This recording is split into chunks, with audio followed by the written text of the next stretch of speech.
सरकारनं केलेले जमीन अधिग्रहण विधेयक अन्यायकारक असून त्याला विरोध असल्याचं साताऱ्याचे खासदार उदयनराजे यांनी म्हटलंय। विधेयकासंदर्भात मी तज्ञांसोबत आणि चहावाल्यांशीही चर्चा केली आहे असा टोलाही त्यांनी लगावलाय। तर बॉलिवूड आणि टॉलिवूडपेक्षा पॉलिवूड अर्थात राजकारण भारी आहे, त्यामुळे राजकारण्यांनाच ऑस्कर मिळायला हवं असं सांगत उदयनराजेंनी राजकारण्यांची देखील खिल्ली उडवली आहे। पाहूयात उदयनराजे नेमके काय म्हणाले। चर्चा करायचा विषयच नाही तर माझा विरोधच आहे। तुम्ही लादू शकत नाही कोणावरती। You can't force your views. तुम्ही ऑर्डिनन्स काढले ना, आणि सर्वात वाईट काय वाटतं माहिती आहे का, थोडेफार लोक या राजकारणात ज्यांच्याकडे म्हणजे मी I look up to that.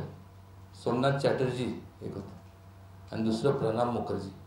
अक्षर सांगतो ना, मनापासून एवढं वाईट वाटलं ना। काय थांबा एक मिनिट, काय कारण काय होतं। आज एवढ्या जो माणसांनी आजपर्यंत तत्व पाळले, त्यांनी त्या ऑर्डन्सवरती सहीच करायला नव्हती पाहिजे, का केली? मी अनेकदा मला स्वतःला मी प्रश्न विचारतो।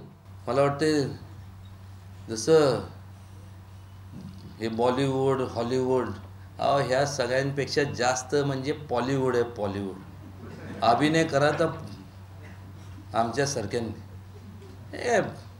8 पिक्चरमध्ये ज्याला जमणार नाही काम करणे, असे आम्ही लाईव्ह असं काम करतो। हे ऑस्कर्स बिस्कर्स मला तर वाटतं ऑर्डिनन्स काढा आणि हे पॉलिटिशियन्ससाठी राखीव ठेवा।